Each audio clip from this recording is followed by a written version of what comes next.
Assalamualaikum Bang, jadi lucu sekali Bang ceritanya. Ya ini hanya karena kita ini aja Bang. Lucunya begini kan, dari kemarin itu kan memang ada permasalahan kami itu kan.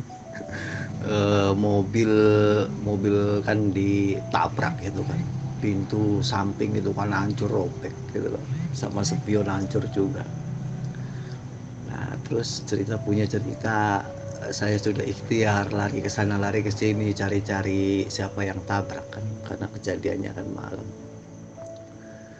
Nah, terus eh, istri saya kan memang tidak siap dengan hal-hal seperti itu kan. Kalau saya kan pikiran saya kan tenang gitu kan, santai. Ya tetap saya sambil bantu-bantu cari siapa yang tabrak kan. Nah, terus eh, ya alhasil ya sampai sekarang belum ketemu siapa yang nabrak kan, ceritanya begitu.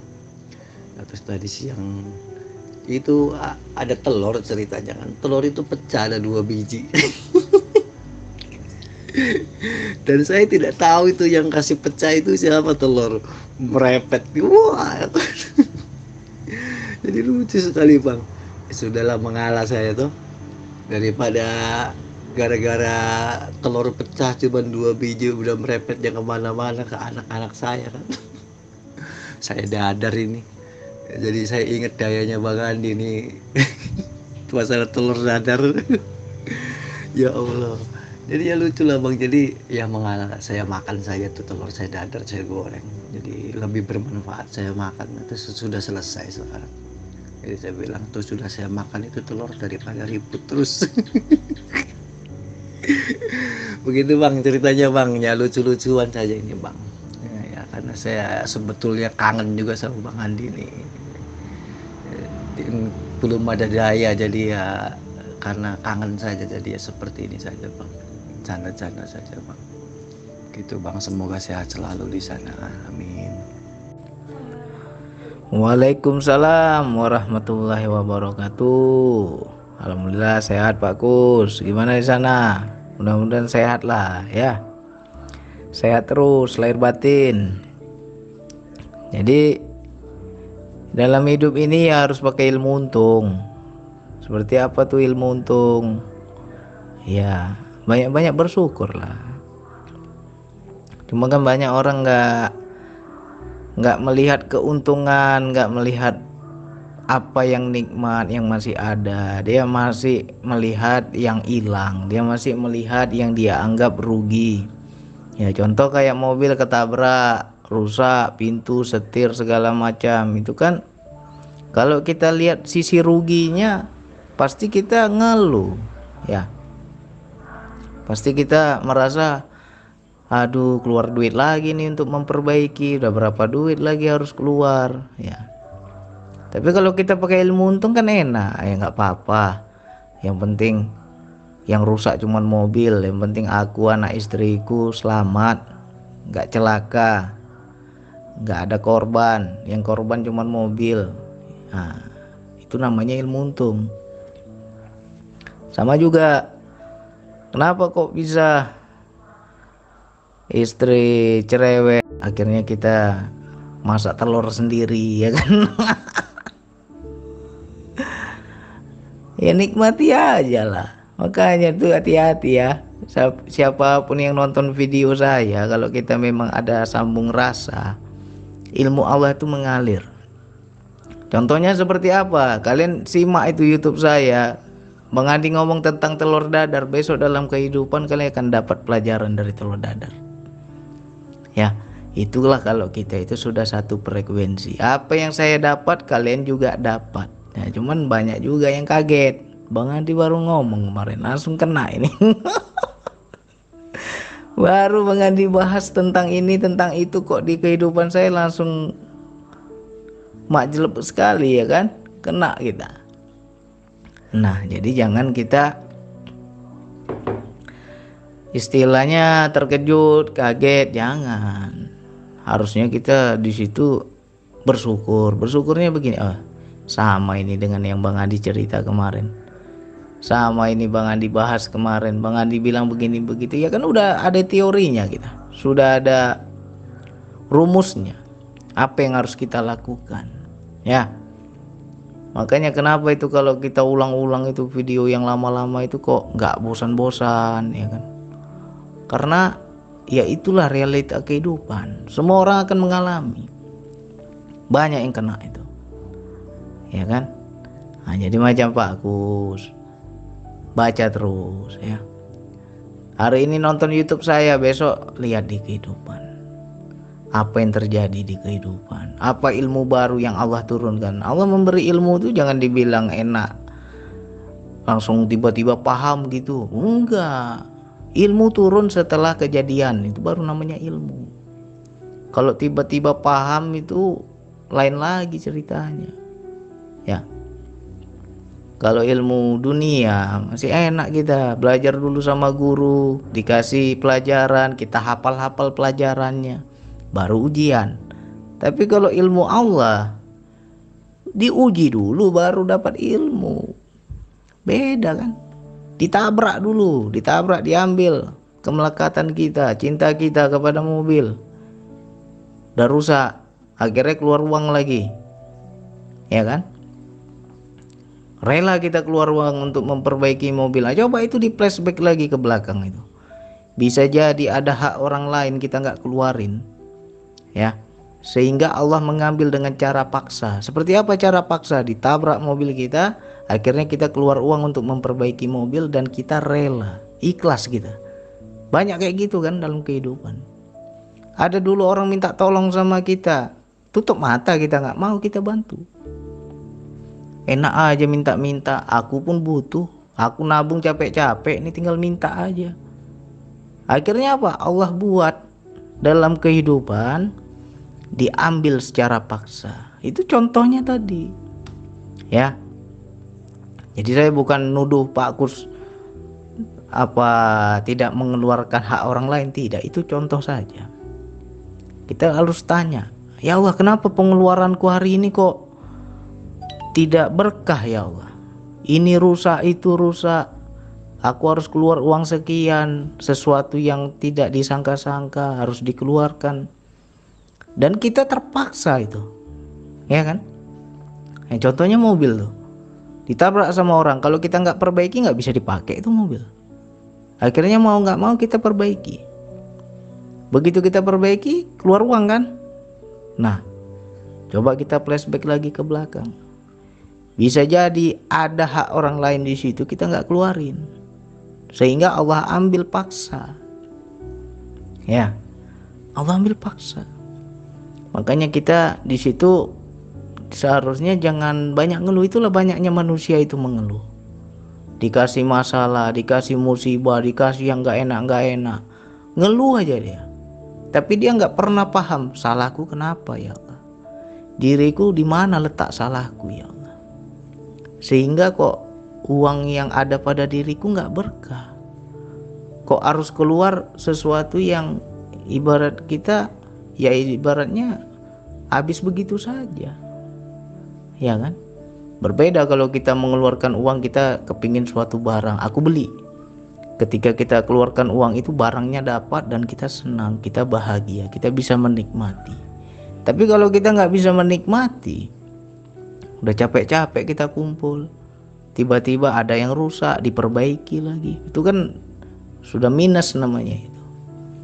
Itu sudah sesuatu yang nggak diberkahi, ya kan? Nah, coba tanya lagi. Ada mungkin di sekitar kita orang susah, tapi kita tutup mata, nggak mau bantu, ya. Cobalah tanya lagi diri kita, siapa nih di sekitar kita? Entah orang tua kita, entah adik kita, entah saudara jauh kita, uak kita, atau sepupu kita, atau keponakan kita, dia susah, kita nggak mau bantu, tutup mata kita. Masing-masing lah kita, nafsi-nafsi, urusanmu, urusanku. Nggak mau kita bantu. Akhirnya apa? Karena ada hak dia di situ, Allah ambil paksa. Tapi Allah ambil paksa dengan cara yang nggak enak, ya. Nah, jadi jangan hanya sebatas kita tuh membaca ruginya saja, jangan. Seharusnya kita berterima kasih, terima kasih ya Allah. Dengan kejadian ini aku bisa membaca hikmahnya apa. Ya kan? Dikasihlah ketabrakan, rusak mobil kita. Baca hikmahnya apa itu? Ya kan? Sama halnya seperti teman-teman apapun saudaraku yang sudah capek lah istilahnya. Sudah capek berusaha, tiba-tiba gagal. Ya kan? Tiba-tiba rugi, tiba-tiba nggak berkah. Coba tanya lagi. Bisa jadi itu Allah ambil paksa itu. Ada salah kita pasti. Ya. Saya pun nggak tahu nih, tiba-tiba ngalir aja ini. Ya. Nah, jadi untuk siapapun saudaraku, sahabatku, kita itu memang ngeri lah kalau Allah yang mengajarkan dalam kehidupan itu ya ngeri-ngeri sedap. Walaupun ngeri, yang penting kita ingat sedapnya aja, jangan ngerinya aja yang kita ingat, ya kan? Ngeri-ngeri sedap. Kan tetap ada sedapnya. Nah, jadi ingatnya yang sedapnya. Seperti apa bang sedapnya bang? Pakai ilmu untung. Bang, mobilku ketabrak. Ya untung anak istri nggak celaka, nggak ada korban jiwa, nggak ada yang patah tulang, ya kan? Yang celaka cuman mobil. Mobil bisa diperbaiki, ya kan? Tapi habis uangku bang, ya bisa dicari lagi nanti. Insya Allah bisa dicari kalau kita sehat, ya. Jadi pakai ilmu untung. Jadi nanti kalau memang istrinya nggak nerima, ya kan? Kalau saya bisa bang, sabar saya. Istri saya nggak sabar bang. Jelasin baik-baik, ya. Banyak nikmat Allah yang kita harus syukuri. Jangan kita setiap hari dalam hidup ini asik melihat untung rugi, ya kan? Masih syukur kalau yang untungnya kita lihat. Kebanyakan manusia yang dia lihat apa? Ruginya yang dia lihat. Ini rugi, itu rugi, itu rugi. Dia merasa kehilangan, merasa kekurangan, merasa kerugian, tapi nggak pernah dia bersyukur atas nikmat Allah apa yang ada saat ini.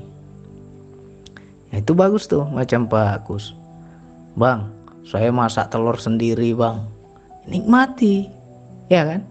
Ilmu masuk itu berarti. Ya kan, ilmu telur dadar itu masuk. Karena apa? Kemarin nonton YouTube saya tentang telur dadar. Ya, rasakan itu kayak mana. Kayak manapun makanan kita itu tergantung kebutuhan. Ya, contohnya beginilah. Di saat kita itu lagi kenyang, disuguhkan di atas meja itu makanan yang luar biasa, makanan yang super nikmat.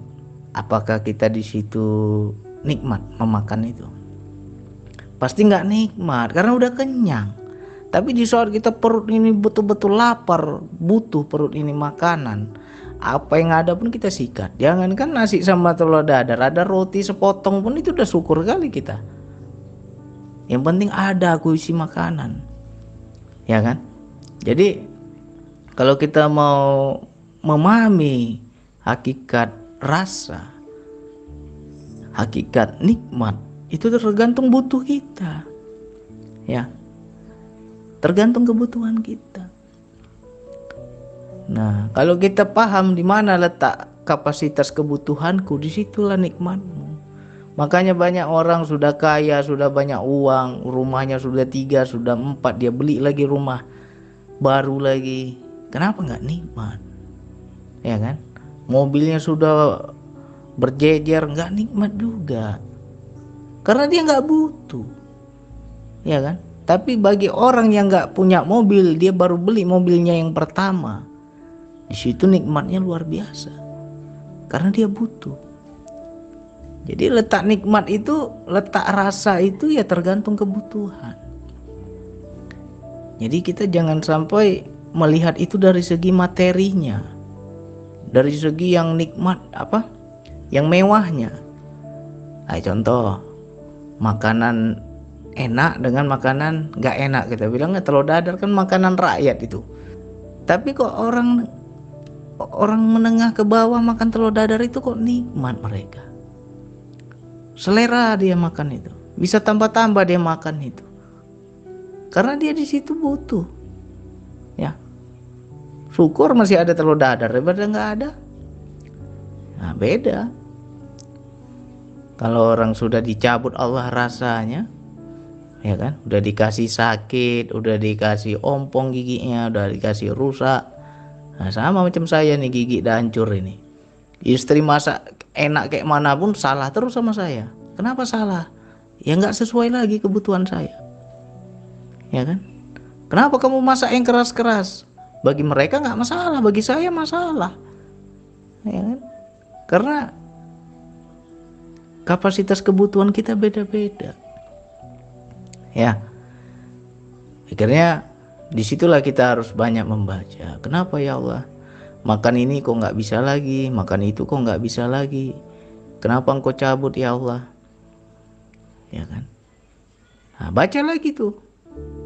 Jangan kita melihatnya apa?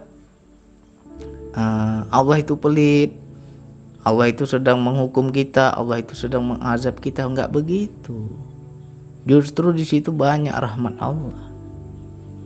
Ya seperti apa rahmat Allah? Saya kan punya penyakit lambung. Kalau makanan nggak beres ya sudah mencret-mencret saya itu. Akhirnya disitulah Allah apa? Saya baca hikmahnya kenapa gigi saya cepat hancur ya? Padahal masih muda. Banyak yang lebih tua gigi yang bagus-bagus. Saya kok keropos sekarang. Nah, di situ Allah ngomong, perutmu kan bermasalah, kata Allah. Sengaja ku hancurkan gigimu biar kau nggak sembarang makan lagi. Biar yang kau makan yang lembut-lembut sehingga pencernaanmu juga mudah. Jadi disesuaikan sama Allah itu sebenarnya. Jadi apapun sekarang ya kita bersyukur, ya terima kasih ya Allah. Karena kalau sudah kita mengkonsumsi di luar kebutuhan kita pasti celaka kita. Ya contohlah istri lagi masak enak, wah semangat saya makan, selera saya makan. Akhirnya saya hajar juga, padahal udah ada perintah tuh, jangan kau makan, perutmu nggak kuat lagi. Apa yang terjadi? Mencret saya. Ya kan? Mencret. Udah mencret, udah sakit perut, sebentar-sebentar keluar kamar mandi ya kan. Baru Allah tuh ngomong, udah ku bilang tadi, bandel juga kau. Ya kan? Udah ku bilang jangan. Itu bukan sesuatu yang kau butuhkan lagi. Akhirnya sekarang makan yang bening-bening, yang empuk-empuk ya kan. Disesuaikan. Nah, jadi begitulah. Makanya kita dalam hidup ini jangan melihat untung rugi. Kalau selalu melihat untung rugi, nggak akan bahagia hidup kita. Ya, selalulah merasa beruntung. Ya, masih untung aku gigiku keropos. Aku lihat tanteku giginya cuma 2 biji lagi. Tinggal 2 biji gigi. Ya, gigi aku masih banyak, walaupun keropos tapi masih banyak, masih enak kita ngunyahnya. Dia udah kayak apalah kita bilang ya kan, udah kayak nenek-nenek, opor sana opor sini, diemut-emut baru masuk ya kan. Nah, jadi kita jangan melihat kurangnya saja, jangan melihat ruginya saja. Kita lihat apa sih rahmat Allah di sebalik semua ini ya kan. Kok aku susah dibeginiin, kok aku dikasih masalah ini, kok aku dikasih ujian ini. Baca hikmahnya ya. Jadi macam Pak Gus, memang mungkin dibilang apa ya, ini bukan suatu kebetulan. Niatnya hanya melepas rindu ngobrol sama Bang Andi, tapi tiba-tiba mengalir ya. Baca lagi lah ya. Jadi kalau sudah terbaca, apa yang harus kita lakukan Bang? Mohon ampun kepada Allah. Kalau kita udah tahu nih, mohon ampun. Kenapa ya Allah mobilku rusak, ditabrak orang, sehingga aku harus keluar uang sekian. Coba baca. Kalau kita udah dapat ini, oh iya ya, ada si Fulan kemarin butuh bantuan, aku nggak mau bantu dia. Minta ampun sama Allah. Maafkan aku ya Allah. Aku sudah tahu di mana letak salahku ya Allah. Nah, itu kan rahmat sebenarnya. Beruntunglah orang yang salah dikasih tahu Allah, di sini loh salahmu. Cuman ketika Allah memberitahu letak salah kita memang gak enak, sakit pasti, ya pasti sakit. Oh, di sini salahmu, di sini salahmu. Allah suruh kita memperbaiki diri, Allah suruh kita sadar diri. Untuk mencapai kesadaran itu memang sakit, ya. Benjol-benjol kita dibuatnya. Nah, ini diulang-ulang lagi nih, kopi pahit ini. Akan telur dadar, nah, minumnya kopi pahit, baru cocok itu. Oke lah, hanya itu yang bisa saya sampaikan. Wassalamualaikum warahmatullahi wabarakatuh.